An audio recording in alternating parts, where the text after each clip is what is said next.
ప్రతి వంటకానికి ఉపయోగించే ఉల్లి ఇప్పుడు బంగారమై కూర్చుంది. ధరలు ఇలాగే కొనసాగితే ఉల్లి కొనే పరిస్థితి ఉండదని సామాన్యులు చెబుతున్నారు. హోటల్ వ్యాపారులు కూడా లబోదిబోమంటూ గగ్గోలు పెడుతున్నారు. ఇదే అంశానికి సంబంధించి ఫుల్ డీటెయిల్స్ మా ప్రతినిధి రాజేష్ అందిస్తారు. ఉల్లిపాయ ధర కొండ ఎక్కిన నేపథ్యంలో కూడా సామాన్యుడు కొనుగోలు చేసే పరిస్థితి లేదు. ఒక పక్క ఉల్లిపాయ ఖచ్చితంగా ప్రతి కూరలోని ఉల్లిపాయ అవసరం అయినప్పటికీ కూడా ఈ ధర చూస్తే భయాందోళనకు గురవుతారని చెప్పి సామాన్యుడు చెప్పే పరిస్థితి కనబడుతుంది. అసలు సాధారణంగా చూసుకుంటే ఉల్లిపాయ కోస్తే కంటి నీరు వస్తుంది, కానీ ఉల్లి ధర చూస్తేనే కంటి నుంచి నీరు వస్తే పరిస్థితి కనబడదని చెప్పి సామాన్యుడు చెప్పుకునే పరిస్థితి. ప్రస్తుతం మనతో కొంతమంది కొనుగోదారులు వారిని అడిగి మరింత సమాచారం అడిగిన ప్రయత్నం కూడా చేద్దాం. సార్ చెప్పండి, ఈరోజు చూస్తున్నాం ఉల్లిపాయ ధర కానీ నిత్యావసర వస్తువుల ధర కానీ చూస్తే ఎలా అనిపిస్తుంది? ఉల్లిపాయకే కాదండి, మొత్తం నిత్యావసర వస్తువులు, ఒక సామాన్య మానవుడు బతకడానికి ఉపయోగించుకునే అన్ని వస్తువులు కూడా ధరల ఆకాశాన్ని అంటుకున్నాయండి. ఇప్పుడు అందరూ కూడా ధరల ఆకాశాన్ని అంటుకుంటుంటే కొనుగోలు శక్తి పడిపోయింది. ప్రజల వద్ద డబ్బు లేదు, పథకాలు రావట్లేదని చెప్పి వాళ్ళ దగ్గర డబ్బులు లేవు అంటున్నారు. ప్రజల దగ్గర డబ్బులు లేకపోతే వ్యాపారాలు పడిపోయింది. వ్యాపారస్తులు పడిపోతుంది, దీంతో ధరలు పెరిగిపోయింది. గ్యాస్ సిలిండర్కే ధర పెరిగిపోయింది. గ్యాస్ సిలిండర్కే అది కొనలేకపోతున్నారు. దీంతో ఈ వస్తువులతో పాటు ఈ రోజున పంచదార కేజీ 65 రూపాయలు, మామూలు బియ్యం 70 రూపాయలు అయిపోయిందండి. ఈ రోజున ఎలాగ సామాన్య మానవుడు ఎలా బతుకుతాడు? కొనుగోలు శక్తి పడిపోయి వ్యాపారస్తులు కూడా బాధపడుతున్నారు. దీంతో ఈ రోజుల్లోని సామాన్య మానవుడు బతకడానికి అతి కష్టంగా ఉంది.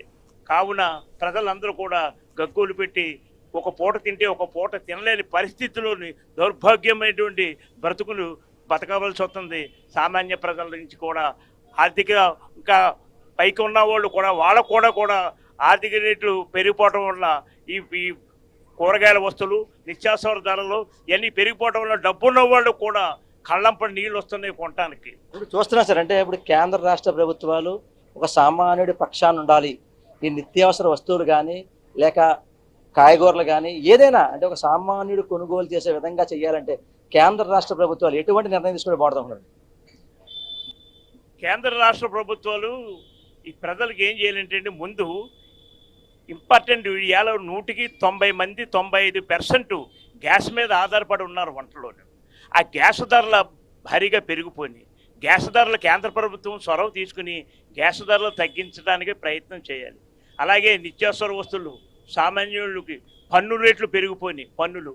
అలాగే ఈ సామాన్యుడు బ్రతుకు తెరువు కోసం కొనుక్కున్న ఈ నిత్యావసర వస్తువులు, ఈ కిరాణా సామాన్లు ఇవే కాక కాయగూరలే కాకుండా పన్నులు పెరిగిపోయినాయి, కరెంటు బిల్లులు పెరిగిపోయినాయి, గోటి చుట్టుపై రోకటి పోట్లాగా ఇవన్నీ పెరిగిపోవటం వల్ల అసలే బాధలు అనిపిస్తుంటే ఈ యొక్క నిత్యావసర వస్తువులు ఈ సామాన్లు ఇవన్నీ పెరిగిపోవటం వల్ల సామాన్య మానవుడు అధపాతాళానికి పోవాల్సి వస్తుంది. దాని గురించి ఆలోచించి కేంద్రంలోని ఇప్పుడున్న ప్రస్తుత ప్రభుత్వం కేంద్రంతో ఉంది కాబట్టి వాళ్ళు ఆలోచించి ముఖ్యమంత్రి గారు కేంద్రాన్ని కూడా సపోర్ట్ చేసుకుని ఈ ధరలు అవి తగ్గించడానికి, గ్యాస్ ధరలు తగ్గించడానికి ప్రయత్నం చేస్తే సామాన్య మానవుడు నోటికి ఇంత అన్నం ముద్ద వెళ్తుందని చెప్పి మేము అందరం కోరుకుంటున్నాం.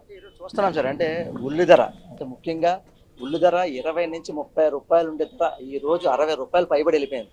ఒక పక్క పంచదార, అంటే ఇతర రాష్ట్రాల్లో ఉండే ఇబ్బంది, ఆ శోభ ఒక సామాన్యుడి పడుతుంది. ఇప్పటికైనా రాష్ట్ర ప్రభుత్వాలు ఒక సామాన్యుడి మీద ఈ ఉల్లి ధర కానీ లేదా పంచదార ధర కానీ పడకూడదు అంటే ఏం చేస్తే బాగుంటుంది? పడకూడదు అనుకుంటే ఈ రాష్ట్రాలలో ముఖ్యమంత్రులు సామాన్యుడి మీద ఈ యొక్క అధిక ధరలు పడకుండా ఉండాలంటే ప్రభుత్వ సహకారం కూడా ఉండాలి. దాని గురించి సహకారం అంటే వాళ్ళకి బ్యాంకుల ద్వారా ఈ వ్యాపారస్తులకు రుణాలు ఇప్పించడం, ఇవన్నీ చేసి ప్రజలకు కూడా ఏదో కొంత ధన సహాయం ఏదో మూలంగా ప్రజలకు అందిస్తుంటే వాళ్ళకి వేడినీళ్ళకి సన్నీళ్ళు తోడన్నట్టుగా కొన్ని ప్రజలు నోటికి పట్టెడు అన్నం తినే మహాభాగ్యం కలుగుతుంది. ఈ రాష్ట్ర ముఖ్యమంత్రులు కేంద్రంతో ఆలోచించి సామాన్య మానవుడికి బతకటానికి, ఆయన సామాన్య మానవుడి నోటికి పట్టెడు అన్నం తినటానికి వీళ్ళ ప్రయత్నం చేస్తే చాలా మంచిదని చెప్పి కోరుకుంటున్నాం. చూసాం కదా, ఓవరాల్గా ఈ ధరలు ఎక్కువ పెరగడంతో కూడా చాలా ఇబ్బంది పడుతున్నాము. దీనివల్ల అంటే ఒక సామాన్యుడు, అంటే ఈ రోజు హోటల్లో ధరలు పెరగడంతో కూడా చాలా ఇబ్బంది పడుతున్నాం. అంటే కొంత బేరాలు కూడా తగ్గినాయి. ఏవైతే ఒక పక్క ఉల్లి ధరలు నిత్యావసర ధరలు పెరిగిపోవడంతో కూడా సామాన్యులకి కొంత భారం అవుతుంది చెప్తున్నారు. అంటే కొంతమంది వ్యాపారులు కూడా వర్తించబోతుంది. అదే ఉల్లిపాయ ధర ఎలా ఉంది మామూలుగా? ఉల్లి ధర కేజీ 60 రూపాయలు ఉంది. నిత్యావసర వ్యాపారం చేయగలుగుతారా? లేదు, చేయలేకపోతున్నాం. అంటే నిత్యావసర వస్తువులు ధరలు పెరిగిపోతే ఎలా ఉంది? దానివల్ల ఇబ్బంది అవుతుంది. కష్టంగానే ఉందా వ్యాపారం? వ్యాపారం కష్టంగానే ఉంది. అప్పుడు 5 నెలల నుంచి కష్టంగానే ఉంది. గ్యాస్ ఒకటి పెరిగిపోయింది, నిత్యావసర వస్తువులు పెరిగిపోయినాయి, పప్పు, బెల్లం, పంచదార అన్నీ పెరిగిపోయినాయి. అంటే మీరు ధరలు పెరుగుతుంటే ఏమైనా కొనుగోలు చేస్తారా? ధరలు పెంచే అవకాశం ఉంది? ఇంక పెంచడానికి అవ్వదు కదా, పెంచితే వ్యాపారం పోద్ది. కష్టంగా ఉంది వ్యాపారం. కష్టంగానే ఉంది. చూసాం కదా, ఈ అంటే సామాన్యులు కొనుగోలు చేసే టిఫిన్ సెంటర్ నుంచి హోటల్ దాకా కూడా ప్రతి ఒక్కరికి ఒక పక్క గ్యాస్ ధరలు పెరిగిపోవడం, మరొక పక్క నిత్యావసర వస్తువులు అంటే పప్పులు, ఉప్పులు, పంచదార ప్రతి ఒక్కటి పెరిగిపోయింది. దాంతో పాటు కూడా రోజు వాడుకునే కాయగూరలు, ఉల్లిపాయ ధర చూస్తే అంటే ఉల్లి కోస్తే కంటినీరు పడుతుంది, అలాంటి ఉల్లి ధర చూస్తేనే కంటినీరు పట్టే పరిస్థితి కనబడుతుంది. సామాన్యులకి చాలా భారం పడుతుంది. ఇప్పటికైనా దీనిపై కేంద్ర రాష్ట్ర ప్రభుత్వాలు ఒక పక్క నిత్యావసర వస్తువులు, కాయగూరల ధరలపై అయితే ఒక సామాన్యుడికి అందుబాటులో ఉండే విధంగా చూస్తేనే సామాన్యుడికి భారం కాదని చెప్పి ఇక్కడ ఒక పక్క హోటల్ యజమానులు, ఒక పక్క కొనుగోలుదారులు అయితే కోరుతున్న పరిస్థితి. ఇది కూడా తాజా పరిస్థితి. కెమెరా పర్సన్ సతీష్తో రాజేష్, ఐ న్యూస్, కాకినాడ జిల్లా, కాకినాడ.